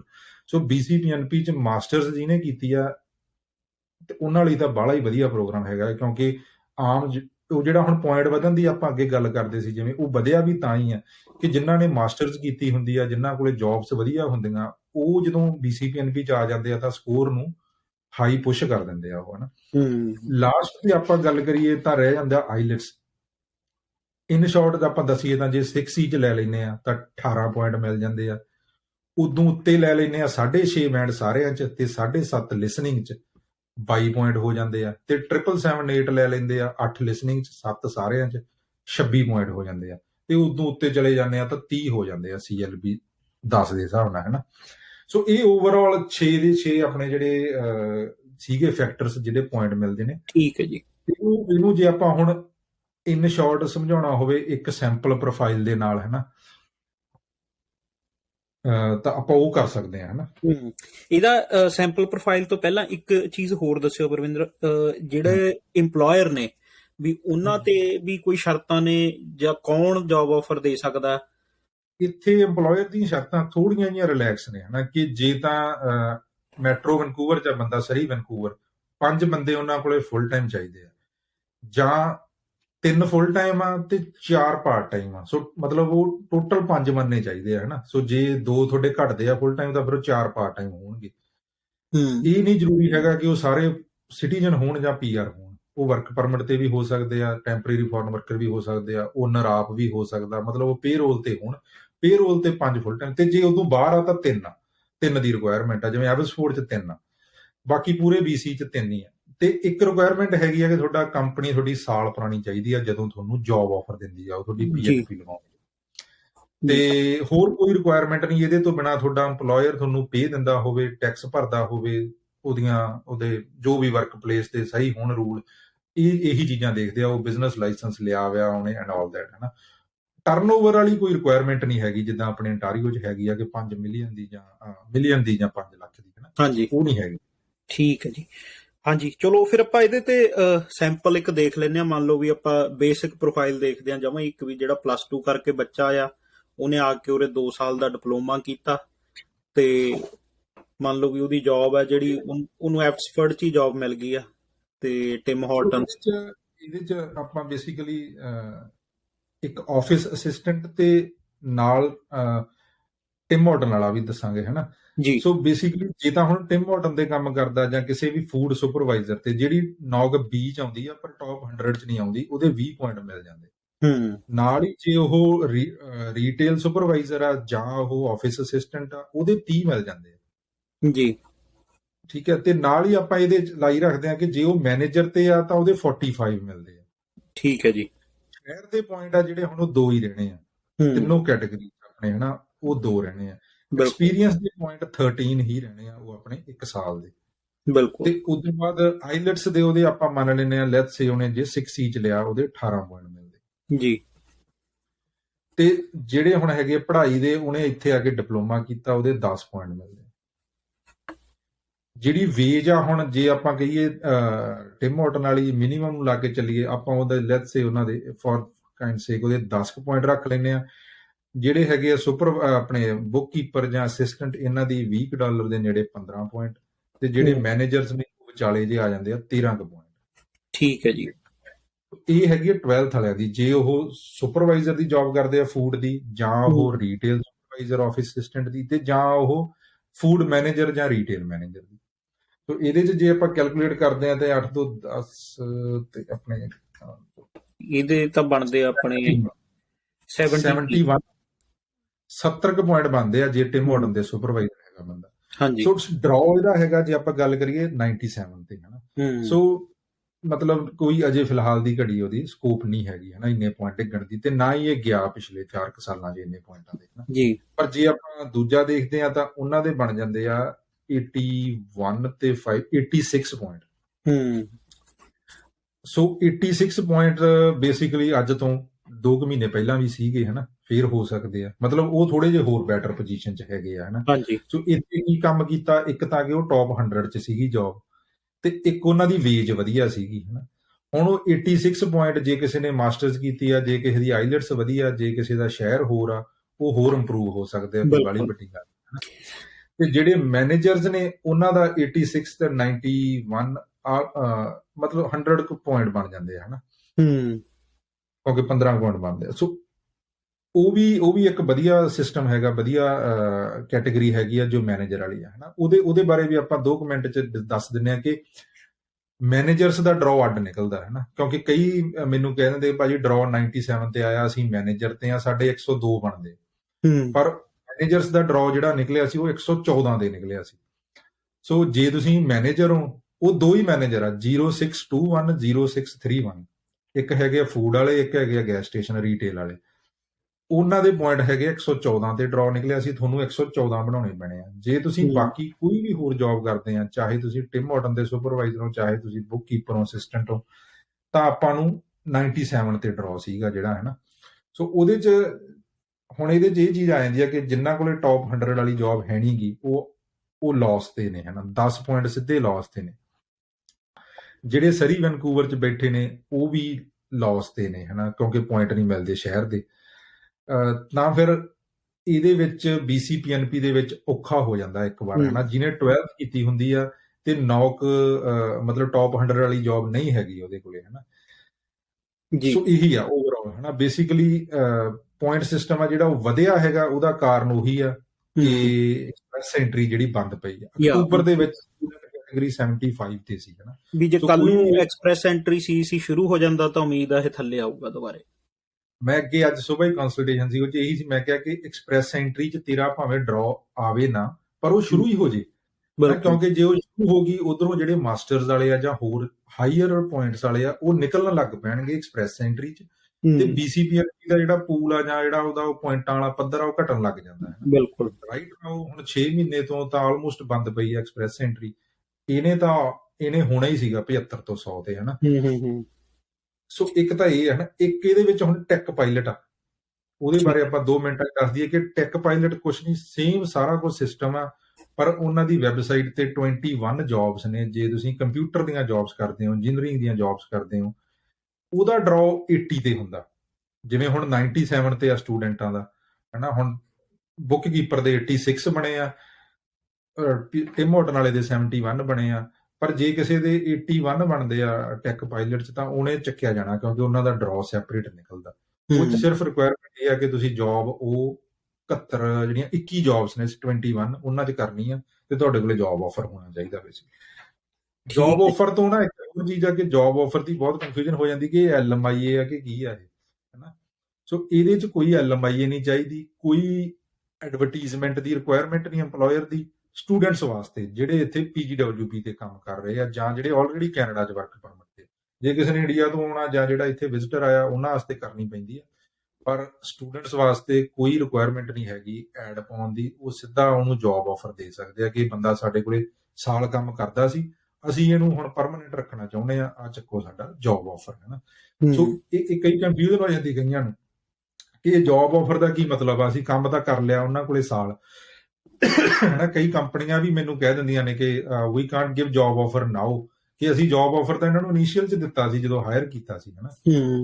ਇਹਦਾ ਸਿੰਪਲ ਜਿਹਾ ਇਹਨਾਂ ਨੂੰ ਆਨਸਰ ਹੁੰਦਾ ਕਿ ਕੋਈ ਵੀ EMPLOYER ਤੁਹਾਨੂੰ ਕੈਨੇਡਾ ਦੇ ਵਿੱਚ ਪਰਮਾਨੈਂਟ ਹਾਇਰ ਕਰ ਹੀ ਨਹੀਂ ਸਕਦਾ, ਕਿਉਂਕਿ ਤੁਹਾਡੇ ਕੋਲੇ ਤਾਂ ਵੈਲਿਡਿਟੀ ਕੋਈ 3 ਸਾਲ ਦੀ ਆ, ਹਨਾ। ਸੋ ਇਹ ਜੌਬ ਆਫਰ ਦਾ ਮਤਲਬ ਹੈਗਾ ਕਿ ਉਹ ਤੁਹਾਨੂੰ ਹੁਣ ਪੱਕੇ ਰੱਖਣਾ ਚਾਹੁੰਦੇ ਆ। ਸੋ ਉਹ ਮਤਲਬ ਹੈ ਇਸ ਜੌਬ ਆਫਰ ਦਾ। ਤੇ ਸੋ ਇਹ ਆ ਬੇਸਿਕਲੀ, ਹੈ ਨਾ, BCPNP। ਇੱਕ ਇਹਦੇ ਵਿੱਚ ਨਾਲ ਜਿਹੜੀ ਆਪਣੀ ਕੈਟੇਗਰੀ ਹੈਗੀ ਆ CD ਵਾਲਿਆਂ ਦੀ, ਹਾਂਜੀ, ਸੈਮੀ ਸਕਿਲਡ ਵਾਲਿਆਂ ਦੀ। ਇਹਦੇ ਵਿੱਚ ਸੈਮੀ ਸਕਿਲਡ ਚ ਉਹਨਾਂ ਨੇ ਲਿਸਟ ਦਿੱਤੀ ਹੋਈ ਆ, ਜਿਵੇਂ ਟਰੱਕ ਡਰਾਈਵਰ ਨੇ ਆਪਣੇ, ਹਨਾ, ਜਾਂ ਫੂਡ ਸਰਵਰ ਨੇ, ਫੂਡ ਕਾਊਂਟਰ ਅਟੈਂਡੈਂਟ ਨੇ, ਜਾਂ ਜਿੰਨੀਆਂ ਵੀ ਕੋਈ ਫੂਡ ਪ੍ਰੋਸੈਸਿੰਗ ਪਲਾਂਟਸ ਨੇ, ਜਾਂ ਜਿਹੜੀਆਂ ਹੋਟਲ ਇੰਡਸਟਰੀ 'ਚ ਜੌਬ ਨੇ, ਉਹਨਾਂ ਨੇ ਲਿਸਟ ਦਿੱਤੀ ਹੁੰਦੀਆਂ। ਜਿਵੇਂ ਕਲੀਨਿੰਗ ਵਾਲੀਆਂ ਨੇ, ਕਲੀਨਰ ਨੇ ਆਪਣੇ, ਹਨਾ, ਹਾਊਸ ਕੀਪਿੰਗ ਵਾਲੇ ਨੇ, ਉਹ ਲਾ ਸਕਦੇ ਆ ਇਹਦੇ ਵਿੱਚ। ਤੇ ਇਹਦਾ ਜਿਹੜਾ ਪੁਆਇੰਟ ਸਿਸਟਮ ਆ, ਉਹ ਪੁਆਇੰਟ ਸੇਮ ਹੀ ਬਣਾਉਣੇ ਆ, ਮਤਲਬ ਉਹੀ ਸਾਰਾ ਜਿਹੜਾ ਚਾਰਟ ਆ ਆਪਣਾ 200 ਪੁਆਇੰਟਾਂ ਦਾ, ਪਰ ਡਰਾਅ ਉਹਦਾ ਜਿਹੜਾ ਹੈਗਾ 77 ਤੇ। ਜਿਵੇਂ ਉਹਦਾ ਸਟੂਡੈਂਟਾਂ ਦਾ 97 ਤੇ ਚੱਲ ਰਿਹਾ, ਇੱਧਰ 77 ਤੇ ਆ। ਹੁਣ ਆਪਾਂ ਜੇ ਮੰਨ ਲਓ ਆਹੀ ਰੱਖੀਏ, ਇਹਦੇ 'ਚ ਨਾ ਬਹੁਤ ਇੱਕ ਹੈਗਾ ਇਹਨਾਂ ਦਾ, ਜੇ ਆਪਾਂ ਕੋਈ ਬੰਦਾ ਰੈਸਟੋਰੈਂਟ 'ਚ ਸੁਪਰਵਾਈਜ਼ਰ ਆ, ਦੂਜੇ ਪਾਸੇ ਇੱਕ ਬੰਦਾ ਰੈਸਟੋਰੈਂਟ 'ਚ ਸਰਵਰ ਆ, ਸਰਵਰ ਦੇ ਪੁਆਇੰਟ ਵੱਧ ਬਣਦੇ ਆ। ਸਰਵਰ ਦੀ ਜਿਹੜੀ ਜੌਬ ਆ ਉਹ ਟੌਪ 100 ਚ ਆਉਂਦੀ BC 'ਚ, ਤੇ ਸਰਵਰ ਨੂੰ 25 ਪੁਆਇੰਟ ਮਿਲਦੇ ਆ ਜੌਬ ਦੇ, ਕਿਉਂਕਿ ਉਹਦੀ 5 ਨੌਕ ਉਹਦੇ ਮਿਲ ਗਏ, 10 ਉਹਦੇ ਮਿਲ ਗਏ, 10 ਦੂਜੇ ਮਿਲ ਗਏ, 25 ਹੋ ਗਏ। ਸੁਪਰਵਾਈਜ਼ਰ ਜਿਹੜਾ ਹੁੰਦਾ ਵਿਚਾਰਾ, ਉਹਨੂੰ 20 ਮਿਲਦੇ ਆ ਜੀ। ਤੇ ਦੂਜਾ ਲਾਸ ਕੀ ਹੁੰਦਾ, ਸੁਪਰਵਾਈਜ਼ਰ ਨੂੰ 97 ਬਣਾਉਣੇ ਪੈਂਦੇ ਆ, ਇੱਧਰ 77 ਇੱਧਰ 77 ਬਣਾਉਣੇ ਪੈਂਦੇ ਆ, ਹਨਾ। ਪਰ ਆਪਣੇ ਕਿਉਂਕਿ ਕਈ ਵਾਰੀ ਉਹ ਮਾਈਂਡ ਸੈਟ ਇਹ ਬਣਿਆ ਹੁੰਦਾ ਕਿ ਅਸੀਂ ਪੋਜੀਸ਼ਨ ਲੈਣੀ ਆ, ਹਨਾ, ਅਸੀਂ ਲਾਉਣੀ ਆ ਪਹਿਲ ਤਾਂ ਅਸੀਂ ਸੁਪਰਵਾਈਜ਼ਰ ਤੇ ਲਾਉਣੀ ਆ ਜਾਂ ਮੈਨੇਜਰ ਤੇ ਲਾਉਣੀ ਆ ਜੀ। ਬਟ ਇਹ ਬਹੁਤ ਵਧੀਆ ਪ੍ਰੋਗਰਾਮ ਹੈਗਾ ਜੇ ਸਿਰਫ ਪ੍ਰੋਸੈਸਿੰਗ ਟਾਈਮ ਨੂੰ ਸਾਈਡ ਤੇ ਰੱਖ ਦਈਏ। ਪ੍ਰੋਸੈਸਿੰਗ ਟਾਈਮ ਕਿਉਂਕਿ ਇਹ ਐਕਸਪ੍ਰੈਸ ਐਂਟਰੀ ਨਾਲ ਲਿੰਕ ਨਹੀਂ ਹੈਗਾ, ਤਾਂ ਇਹਦੇ 'ਚ ਉਹੀ ਸਾਲ ਵੱਧ ਲੱਗ ਜੂਗਾ, ਬਟ ਤੁਹਾਡੀ ਫਾਈਲ ਲੱਗ ਜਾਂਦੀ ਹੈ, ਹਨਾ। ਦੂਜੇ ਪਾਸੇ ਤੁਸੀਂ 71 ਪੁਆਇੰਟ ਤੇ ਚਾਹੇ ਤੁਸੀਂ 3 ਸਾਲ ਵੇਟ ਕਰੀ ਚੱਲੋ, ਡਰਾਅ ਹੀ ਨਾ ਆਇਆ ਜੀ, ਹਨਾ, ਕੀ ਫਾਇਦਾ ਉਹਦਾ। ਬਿਲਕੁਲ, ਕਿਉਂਕਿ ਇਹਦੀ ਪ੍ਰੋਫਾਈਲ ਦੇ ਵਿੱਚ ਜੇ ਆਪਾਂ ਸਰਵਰ ਹੈਗੇ ਆ 76 ਪੁਆਇੰਟ ਬਣ ਜਾਂਦੇ ਆ, 5 ਪੁਆਇੰਟ ਵੱਧ ਗਏ ਸਿੱਧੇ। 77 ਤੇ ਉਹਦਾ ਡਰਾਅ ਹੈਗਾ, ਹਨਾ। 67 ਤੇ ਵੀ ਚਲਿਆ ਗਿਆ ਸੀਗਾ ਉਹ, ਹਨਾ।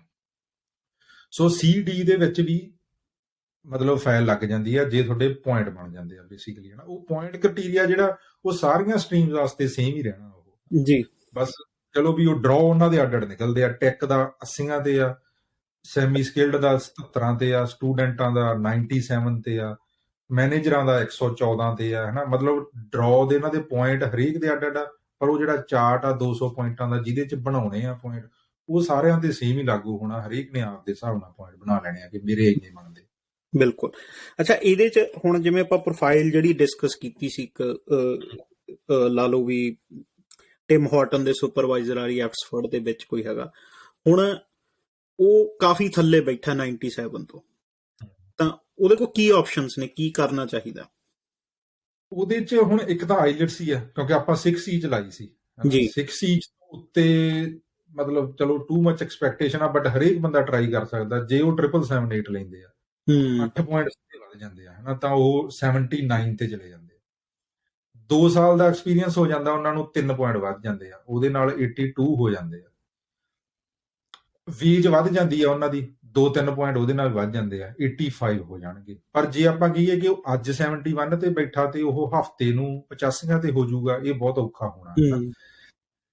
ਜਾਂ ਲੋਕੇਸ਼ਨ ਬਦਲ ਸਕਦਾ ਉਹ ਆਪਦੀ, ਹਨਾ। ਮੰਨ ਲਓ ਸਰੀ 'ਚ ਉਹਨੇ ਸਾਲ ਕੰਮ ਕਰ ਲਿਆ, ਨਹੀਂ ਕੁਝ ਬਣਦਾ, ਉਹਦਾ ਪੁਆਇੰਟ ਨਹੀਂ ਹੈਗੇ, ਉਹ ਪੌਵਲ ਰਿਵਰ ਚਲਿਆ ਜਾਂਦਾ, ਪੋਰਟ ਅਲਬਰਨੀ ਚਲਿਆ ਜਾਂਦਾ, ਉੱਥੇ ਉਹਨੂੰ ਟਿਮ ਹਾਰਟਨ ਤੇ ਜਾਂ ਕਿਸੇ ਹੋਰ ਜਗ੍ਹਾ ਜੌਬ ਆਫਰ ਮਿਲ ਜਾਂਦੀ ਆ। ਉਹ 10 ਪੁਆਇੰਟ ਲੋਕੇਸ਼ਨ ਦੇ ਐਡ ਹੋ ਗਏ, ਐਕਸਪੀਰੀਅੰਸ ਦੇ ਉਹੀ ਆ। ਸਿੱਧਾ 71 ਤੋਂ 81 ਤੇ ਹੋ ਗਿਆ, ਆਈਲੈਟਸ ਇੰਪਰੂਵ ਕਰ ਲਈ, ਵੇਜ ਵੱਧ ਗਈ, ਐਕਸਪੀਰੀਅੰਸ ਵੱਧ ਗਿਆ। ਇਹੀ ਚੀਜ਼ਾਂ ਨੇ ਜਿਹਦੇ ਨਾਲ ਪੁਆਇੰਟ ਵਧਣੇ ਨੇ, ਹਨਾ। ਨਹੀਂ ਤਾਂ ਜਿਹੜੇ ਉਹ ਜੌਬ ਦੇ ਪੁਆਇੰਟ ਆ ਉਹ ਤਾਂ 20 ਹੀ ਰਹਿਣੇ ਆ, ਹਨਾ। ਜੇ ਸਰੀ 'ਚ ਬੈਠੇ ਰਵਾਂਗੇ ਉਹ 0 ਹੀ ਰਹਿਣਾ। ਉਹ ਐਕਸਪੀਰੀਅੰਸ ਦੇ ਪੁਆਇੰਟ ਸਾਲ ਦੇ ਬਾਅਦ ਵਧਣੇ ਆ। ਵੇਜ ਹੁੰਦੀ ਆ ਇਹਦੇ ਵਿੱਚ ਇੱਕ, ਹਨਾ, ਫੈਕਟਰ ਕਿ ਤੁਸੀਂ EMPLOYER ਨਾਲ ਆਪਦਾ ਜੇ ਤੁਸੀਂ ਕੰਮ ਕਰਦੇ ਆ, ਸਾਲ ਹੋ ਗਿਆ, 6 ਮਹੀਨੇ ਹੋ ਗਿਆ, ਕਿ EMPLOYER ਨੂੰ ਤੁਸੀਂ ਕਹਿ ਸਕਦੇ ਆ ਨਾ ਕਿ ਮੈਨੂੰ ਰੇਜ਼ ਦੇਵੇ। ਸੋ ਉਹ ਚੀਜ਼ਾਂ ਹੈਗੀਆਂ ਇਹਦੇ ਵਿੱਚ, ਹਨਾ। ਕਿ ਬਟ ਜੇ ਮੈਂ ਕਹਾਂ 71 ਤੋਂ 97 ਹੋਣੇ, ਉਹ ਬਹੁਤ ਔਖੇ ਆ। ਬਿਲਕੁਲ। ਉਹਦੇ 'ਚ ਫਿਰ ਉਹੀ ਆ ਕਿ ਐਕਸਪ੍ਰੈਸ ਐਂਟਰੀ ਖੁੱਲੂਗੀ ਤਾਂ ਪੁਆਇੰਟ ਡਿੱਗਣਗੇ, ਹਨਾ। ਇਸ ਲਈ ਇਹ ਇੰਪੋਰਟੈਂਟ ਹੋ ਜਾਂਦਾ ਕਿ ਜਦੋਂ ਤੁਸੀਂ ਸ਼ੁਰੂ ਕਰਨੀ ਆਪਦੀ ਜਰਨੀ, ਹਨਾ, ਉਦੋਂ ਹੀ ਕੰਸਲਟ ਕਰਕੇ ਆਪਦਾ, ਉਦੋਂ ਹੀ ਕਿਹੜੀ ਜੌਬ ਕਰੀਏ ਕਿਹੜੀ ਨਾ ਕਰੀਏ, ਆਹ ਟੌਪ 100 ਚ ਆਉਂਦੀ ਕਿ ਨਹੀਂ, ਉਹਨਾਂ ਦੇ ਚਾਰਟ ਦਿੱਤੇ ਆ ਸਾਰੇ, ਆਪਦੇ ਸ਼ੁਰੂ 'ਚ ਹੀ ਪੁਆਇੰਟ ਕੈਲਕੂਲੇਟ ਕਰ ਲਓ, ਹਨਾ। ਜੇ ਮੈਨੂੰ ਪਤਾ ਮੇਰੇ ਅੱਜ 70 ਬਣਦੇ ਆ, 70 ਤੇ ਡਰਾਅ ਗਿਆ ਹੀ ਨਹੀਂ ਪਿਛਲੇ 4 ਸਾਲਾਂ 'ਚ, ਤਾਂ ਮਤਲਬ ਨੋ ਆਓ, ਹਨਾ। ਉਹਨੂੰ ਉੱਥੇ ਹੀ ਰੁਕ ਜਾਓ ਆਪਦਾ, ਉਹ ਜੌਬ ਸ਼ੁਰੂ ਕਰਨ ਤੋਂ ਪਹਿਲਾਂ, ਹਨਾ। ਪਰ ਬਹੁਤੇ ਕਈ ਵਾਰੀ ਇਹ ਹੁੰਦਾ ਕਿ ਆਪਾਂ CEC ਦੀ ਝਾਕ 'ਚ ਆਪਾਂ ਸੁਪਰਵਾਈਜ਼ਰ ਦੀ ਜੌਬ ਸ਼ੁਰੂ ਕਰ ਲੈਂਦੇ ਹਾਂ, ਹਨਾ। ਉਹ CEC ਜਿਹੜਾ ਚੱਲਿਆ ਸੀਗਾ ਉਹ ਕੋਵਿਡ ਦੇ ਕਰਕੇ ਚੱਲਿਆ ਸੀਗਾ, ਹਨਾ। ਇਹ ਵੀ ਸਟੂਡੈਂਟਾਂ ਨੂੰ ਧਿਆਨ 'ਚ ਰੱਖਣਾ ਚਾਹੀਦਾ ਕਿ ਕੋਵਿਡ ਤੋਂ ਪਹਿਲਾਂ CEC ਹੈ ਨਹੀਂ ਸੀਗਾ। ਜੇ ਉਹ ਪੁਰਾਣੇ ਤੇ ਚਲੇ ਜਾਂਦੇ ਆ ਤਾਂ ਮਤਲਬ ਉੱਥੇ ਉਹ ਵੀ ਨਹੀਂ ਕੰਮ ਕਰਨਾ, ਹਨਾ। ਫਿਰ ਉਹ ਸਕੋਰ ਬਹੁਤ ਵੱਧ ਜਾਣਾ। ਬਿਲਕੁਲ। ਮੈਂ 481 ਵਾਲਾ 471 ਦਾ ਕੁਛ ਸੀ ਜਦੋਂ ਮੈਂ PR ਹੋਇਆ। ਮੈਂ 453 ਦੇ ਹੋਇਆ ਸੀ। ਸੋ ਬੇਸਿਕਲੀ 450 ਤੋਂ ਉੱਤੇ ਹੀ ਹੁੰਦਾ ਸੀ ਉਹ। ਬਿਲਕੁਲ। ਇਹ ਚੀਜ਼ ਆ ਬੇਸਿਕਲੀ ਇਹਦੇ ਵਿੱਚ। ਦੂਜਾ ਇਹਦੇ ਵਿੱਚ ਮਤਲਬ, ਹਨਾ, ਇੱਕ ਇਹਦੇ ਵਿੱਚ ਉਹੀ ਆ ਕਿ ਐਕਸਪੀਰੀਅੰਸ ਤੋਂ ਬਿਨਾਂ ਲਾ ਸਕਦੇ ਆ ਕਿ ਨਹੀਂ ਲਾ ਸਕਦੇ, ਵੱਡਾ ਸਵਾਲ ਇਹੀ। ਪਰ ਉਹ ਆਪਾਂ ਜਿਵੇਂ ਸ਼ੁਰੂ 'ਚ ਹੀ ਦੱਸਤਾ, ਜੇ ਐਕਸਪੀਰੀਅੰਸ ਤੋਂ ਬਿਨਾਂ ਲਾਉਣੀ ਆ ਤਾਂ ਵੀ ਲਾ ਸਕਦੇ ਆ, ਪੁਆਇੰਟ ਬਣਾਉਣੇ ਆ ਤੁਸੀਂ, ਰਾਈਟ, ਜਿੰਨਾ ਡਰਾਅ ਫਿਰ ਤੁਹਾਡੀ ਐਕਸਪ੍ਰੈਸ ਐਂਟਰੀ ਥਰੂ ਨਹੀਂ ਲੱਗਦੀ। ਜੇ ਸਾਲ ਕੰਮ ਕੀਤਾ ਹੋਇਆ ਫਿਰ ਐਕਸਪ੍ਰੈਸ ਐਂਟਰੀ ਥਰੂ ਲੱਗ ਜਾਂਦੀ ਆ ਤੇ ਤੁਹਾਨੂੰ ਐਕਸਪੀਰੀਅੰਸ ਦੇ ਪੁਆਇੰਟ ਮਿਲ ਜਾਂਦੇ ਆ।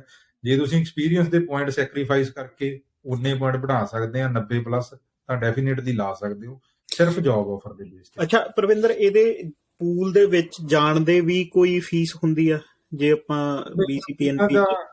ਇਹਨਾਂ ਦਾ ਵਧੀਆ ਸਿਸਟਮ ਆ, ਵੈਬਸਾਈਟ ਤੇ ਜਾ ਕੇ ਤੁਸੀਂ ਆਪਦੀ ਈਮੇਲ ਆਈਡੀ ਰਜਿਸਟਰ ਕਰਕੇ ਉੱਥੇ ਉਹ ਤੁਹਾਡਾ 5-10 ਮਿੰਟ ਲੱਗਦੇ, ਤੁਹਾਨੂੰ ਇਨਫੋਰਮੇਸ਼ਨ ਬੇਸਿਕ ਜੀ ਲੈਂਦੇ ਆ ਬਸ, ਕਿ ਤੁਹਾਡੀ ਐਜੂਕੇਸ਼ਨ ਕਿੰਨੀ ਆ, ਜੌਬ ਆਫਰ ਕਿਹੜਾ, ਕਿੰਨੀ ਵੇਜ ਦਾ, ਕਿਹੜੇ ਸ਼ਹਿਰ 'ਚ ਆ, ਕਿੰਨੀ ਤੁਹਾਡੀ ਪੜ੍ਹਾਈ ਆ ਤੇ ਕਿੰਨਾ ਤੁਹਾਡਾ ਆਈਲੈਟਸ ਆ, ਕਿੰਨਾ ਐਕਸਪੀਰੀਅੰਸ ਆ, ਜਿਹੜੇ ਆਪਾਂ ਉਹ 6 ਚੀਜ਼ਾਂ ਕੀਤੀਆਂ ਬਿਲਕੁਲ ਉਹ ਤੇ 5-10 ਮਿੰਟ ਲਾ ਕੇ ਆਪਦਾ ਤੇ ਉਹ ਤੁਹਾਡੀ ਫਾਈਲ ਮੁੜ ਕੇ ਸਬਮਿਟ ਹੋ ਜਾਂਦੀ ਆ, ਤੁਹਾਨੂੰ ਪੁਆਇੰਟ ਦੱਸ ਦਿੰਦੇ ਆ। ਬਿਲਕੁਲ, ਕਿਉਂਕਿ ਇਹਦੇ ਚ ਇਹ ਆ ਵੀ ਜੇ ਤੁਸੀਂ ਹੁਣ ਨਵੀਂ ਜੌਬ ਸ਼ੁਰੂ ਕਰ ਵੀ ਰਹੇ ਹੋ, ਤੁਹਾਡੇ ਕੋਲੇ ਜੌਬ ਆਫਰ, ਤੁਸੀਂ ਇੰਪਲੋਇਰ ਹੈਗਾ ਆ ਜਿਹੜਾ ਕਹਿੰਦਾ ਵੀ ਠੀਕ ਆ ਮੈਂ ਤੈਨੂੰ ਰੱਖਣਾ ਚਾਹੁੰਦਾ, ਸਾਰਾ ਸਹੀ ਆ, ਤਾਂ ਇੱਕ ਵਾਰੀ ਤਾਂ ਬੰਦਾ ਪੂਲ ਚ ਜਾ ਹੀ ਸਕਦਾ ਵੀ ਉੱਥੇ ਜਾ ਕੇ ਬੈਠ ਜੇ ਤੇ ਵੇਟ ਕਰ ਲੇ, ਤੇ ਜੇ ਕੱਲ ਨੂੰ ਅਪਡੇਟ ਹੁੰਦਾ ਤਾਂ ਇਹਦੇ ਚ EMPLOYER ਤੋਂ ਕੋਈ ਖਾਸ ਡਾਕੂਮੈਂਟ ਨਹੀਂ ਚਾਹੀਦੇ ਹੁੰਦੇ। ਕਈ ਵਾਰੀ EMPLOYERS ਨੂੰ ਵੀ ਲੱਗਦਾ ਹੁੰਦਾ ਕਿ ਸਾਡੇ ਕੰਪਨੀ ਦੇ ਕੋਈ ਫਾਈਨੈਂਸ਼ੀਅਲਸ ਜਾਂ ਕੋਈ CRA ਦੇ, ਕਿਉਂਕਿ ਹਰੇਕ ਨੂੰ ਹੀ ਡਰ ਹੁੰਦਾ ਵੀ ਮੈਂ ਨਾ ਫੜਿਆ ਜਾਵਾਂ, ਹੈਨਾ। ਪਰ ਇਹਦੇ ਵਿੱਚ ਸਿਰਫ ਤੇ ਸਿਰਫ ਇੱਕ ਤਾਂ ਬਿਜ਼ਨਸ ਲਾਇਸੈਂਸ ਲੱਗਦਾ ਹੈ ਨਾ, ਜਿਹੜਾ ਮੇਰੇ ਪਿੱਛੇ ਟੰਗਿਆ ਹੋਇਆ, ਜਿਹੜਾ ਆਪਣਾ ਮਿਊਨਿਸਪਲ ਦਾ ਹੁੰਦਾ ਕਿ ਵੀ ਸਟੋਰ 'ਚ ਜਾਣਾ,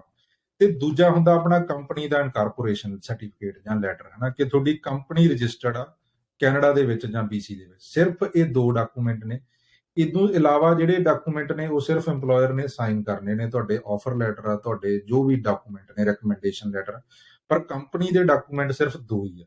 ਬਿਲਕੁਲ, ਇਹਦੇ ਵਿੱਚ ਹੋਰ ਕੋਈ ਰਿਕੁਆਇਰਮੈਂਟ ਨਹੀਂ ਹੈਗੀ। ਬਾਕੀ ਇਹਦੇ ਚ ਇੱਕ ਹੋਰ ਆ ਕਿ ਇਹਦੇ ਚ ਸਪਾਊਸ ਦਾ ਕੋਈ ਰੋਲ ਨਹੀਂ ਹੈਗਾ। ਇਹ ਪੁਆਇੰਟ ਸਾਰੇ ਦੇ ਸਾਰੇ ਮੇਨ ਬੰਦੇ ਦੇ ਬਣਨੇ ਆ, ਚਾਹੇ ਤੁਸੀਂ ਮੈਰਿਡ ਹੋ ਚਾਹੇ ਤੁਸੀਂ ਸਿੰਗਲ ਹੋ, ਕਿਉਂਕਿ ਐਕਸਪ੍ਰੈਸ ਚੋਂ ਪੁਆਇੰਟ ਘਟ ਜਾਂਦੇ ਮੈਰਿਡ ਬੰਦੇ ਦੇ, ਹਨਾ, ਮੋਸਟਲੀ। ਤੇ ਉਹ ਇੱਕ ਫਾਇਦਾ ਹੈਗਾ ਇਹਦੇ ਚ, ਜੇ ਤੁਸੀਂ ਮੈਰਿਡ ਹੋ ਤਾਂ ਉਹ ਪੁਆਇੰਟ ਉਨੇ ਹੀ ਰਹਿੰਦੇ ਆ, ਤੇ ਪਲੱਸ 600 ਪੁਆਇੰਟ ਮਿਲ ਜਾਂਦਾ ਤੁਹਾਨੂੰ ਐਕਸਪ੍ਰੈਸ ਐਂਟਰੀ 'ਚ। ਜਿਹੜੇ ਲੋਕ ਐਕਸਪ੍ਰੈਸ ਐਂਟਰੀ ਵਾਲੀ ਫਾਈਲ ਲਾਉਣਾ ਚਾਹੁੰਦੇ 600 ਪੁਆਇੰਟਾਂ ਵਾਲੀ, ਉਹ ਮਿਲ ਜਾਂਦੇ ਆ ਇਹਦੇ 'ਚ। ਸੋ ਮੈਨੂੰ ਲੱਗਦਾ ਵੀ ਆਪਾਂ BCPNP ਦੀਆਂ ਜਿਹੜੀਆਂ ਇਹ 2 ਸਟਰੀਮਸ ਸੀ ਆਪਾਂ ਕਾਫੀ ਡਿਟੇਲ ਦੇ ਵਿੱਚ ਕਵਰ ਕਰ ਲਈਆਂ ਨੇ, ਬਟ ਫਿਰ ਵੀ ਜੇ ਸਵਾਲ ਜਵਾਬ ਜਿਵੇਂ ਕੋਈ ਹੁੰਦੇ ਆ ਤਾਂ ਸਾਰੇ ਜਣੇ ਸਾਨੂੰ ਕਮੈਂਟਸ ਦੇ ਵਿੱਚ ਦੱਸ ਸਕਦੇ ਆ। ਤੇ ਅਸੀਂ ਜਿਵੇਂ ਪਹਿਲਾਂ ਜਦੋਂ ਪ੍ਰੋਗਰਾਮ ਸ਼ੁਰੂ ਕੀਤਾ ਉਦੋਂ ਵੀ ਗੱਲ ਕੀਤੀ ਸੀ ਵੀ ਆਪਾਂ ਲਾਈਵ ਵੀ ਕਰਾਂਗੇ, ਸੋ ਆਪਾਂ ਲਾਈਵ ਆਉਂਦੇ ਹਫਤੇ ਜਾਂ ਉਹ ਤੋਂ ਅਗਲੇ ਹਫਤੇ ਕੋਈ ਆਪਾਂ ਇੱਕ ਟਾਈਮ ਰੱਖ ਕੇ ਉੱਥੇ ਲਾਈਵ ਸਵਾਲ ਜਵਾਬ ਵੀ ਲੈ ਸਕਦੇ ਹਾਂ। ਉਹਦੇ ਬਾਰੇ ਆਪਾਂ ਪਹਿਲਾਂ ਦੱਸ ਦਾਂਗੇ ਕਿ ਕਿਹੜੇ ਟਾਈਮ ਆਪਾਂ ਕਰਨ ਲੱਗੇ ਆ।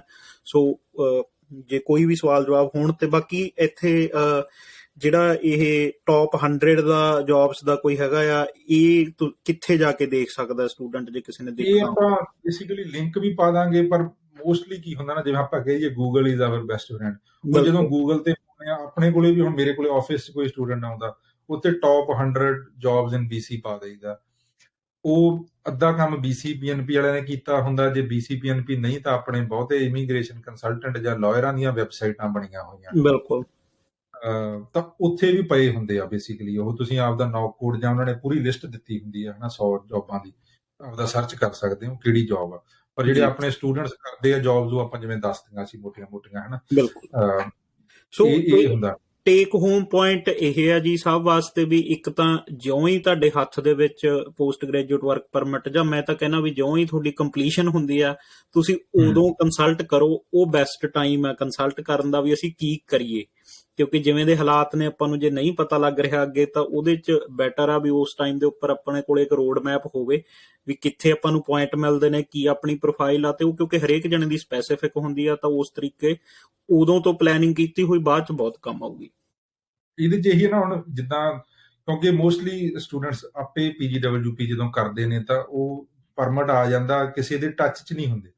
ਮੇਰੀ ਹੁਣ ਆਦਤ ਹੈ ਜਿਵੇਂ ਬਣਾਈ ਵੀ, ਕਿ ਜਿਹੜਾ ਵੀ ਆਫਿਸ 'ਚ ਕੋਈ PGWP ਲਾਉਣ ਆਉਂਦਾ, ਉਹ ਬੈਠੇ PGWP ਲਾਈ ਜਾਈਦਾ, ਨਾਲ ਉਹ ਗੱਲਾਂ ਕਰੀ ਜਾਂਦੇ ਰਹਿੰਦੇ ਕਿ ਭਾਜੀ ਕੀ ਕਰੀਏ, ਕਿਵੇਂ ਕਰੀਏ, ਕਿਹੜੇ ਪ੍ਰੋਗਰਾਮ ਆ, ਹਨਾ। ਤਾਂ ਜਦੋਂ ਤੁਸੀਂ PGWP ਲਵਾਉਂਦੇ ਆ ਕਿਸੇ ਤੋਂ, ਉਦੋਂ ਹੀ ਉਹਦੇ ਨਾਲ ਭਾਵੇਂ ਉਹ ਤੋਂ ਕੰਸਲਟੇਸ਼ਨ ਦੀ ਰੱਖ ਲਿਆ ਕਰੋ ਕਿ ਮੈਨੂੰ ਅੱਜ ਹੀ ਸਾਰਾ ਗਾਂ ਦਾ ਵੀ ਸਮਝਾ ਦੇ ਕਿ ਵੀ ਕੀ ਮੇਰੇ ਅੱਗੇ ਵਾਸਤੇ ਇਸ ਪ੍ਰੋਵਿੰਸ 'ਚ, ਹਨਾ। ਆਲਵੇਜ਼ ਜਿਹੜੀ ਪ੍ਰੋਵਿੰਸ 'ਚ ਤੁਸੀਂ ਪੜ੍ਹੇ ਆ, ਪਹਿਲਾ ਸਾਲ ਤੁਹਾਨੂੰ ਉੱਥੇ ਦੇਣਾ ਚਾਹੀਦਾ ਮੇਰੇ ਅਕੋਰਡਿੰਗ। ਤਾਂ ਉੱਥੇ ਆਪਦਾ 1 ਸਾਲ ਦਿਓ, ਐਕਸਪੀਰੀਅੰਸ ਲਓ, ਉਦੋਂ ਬਾਅਦ ਦੇਖੋ ਕਿ ਜੇ ਕੁਝ ਨਹੀਂ ਬਣਦਾ ਉਸ ਪ੍ਰੋਵਿੰਸ ਜਾਂ ਕੁਝ ਵੀ ਆ, ਪੁਆਇੰਟ ਵੱਧ ਗਏ ਆ, ਫਿਰ ਮੂਵਿੰਗ, ਕਿਉਂਕਿ moving is not the solution, ਹੈ ਨਾ। ਉਹ ਤਾਂ ਭੱਜਣਾ ਹੋ ਜਾਂਦਾ ਉਹਦੇ ਤੋਂ, ਹਨਾ। ਕਿਉਂਕਿ ਬਹੁਤੇ ਸਟੂਡੈਂਟ ਉਹ ਨਹੀਂ ਕਹਿੰਦੇ ਨੇ ਭਾਜੀ ਮੂਵ ਹੋ ਜਾਈਏ ਇੱਥੋਂ ਅਸੀਂ ਨਾ। ਸੋ ਉਹ ਇਹ ਚੀਜ਼ ਆ ਹਨਾ ਬੇਸਿਕਲੀ। ਨਹੀਂ ਠੀਕ ਆ ਜੀ, ਬਹੁਤ ਬਹੁਤ ਧੰਨਵਾਦ ਇੰਨੀ ਜਾਣਕਾਰੀ ਦੇਣ ਵਾਸਤੇ। ਤੇ ਆਪਾਂ ਫਿਰ ਮਿਲਦੇ ਆ ਨੈਕਸਟ ਟਾਈਮ, ਤੇ ਆਪਾਂ ਲਾਈਵ ਵਾਲਾ ਟਾਈਮ ਵੀ ਦੱਸ ਦਾਂਗੇ। ਤੇ ਜਿਵੇਂ ਮੈਂ ਕਿਹਾ ਵੀ ਸਵਾਲ ਜਵਾਬ ਸੁਝਾਅ ਜੋ ਵੀ ਹੋਵੇ ਤਾਂ ਕਮੈਂਟ ਬਾਕਸ ਦੇ ਵਿੱਚ ਜ਼ਰੂਰ ਸਾਨੂੰ ਦੱਸਿਓ, ਅਸੀਂ ਹੋਰ ਉਹਦੇ ਤੇ ਬਿਹਤਰ ਕਰਨ ਦੀ ਟਰਾਈ ਕਰਾਂਗੇ ਜੀ। ਠੀਕ ਹੈ ਜੀ। ਠੀਕ ਹੈ ਜੀ, ਸਤਿ ਸ਼੍ਰੀ ਅਕਾਲ ਜੀ ਸਾਰਿਆਂ ਨੂੰ, ਧੰਨਵਾਦ।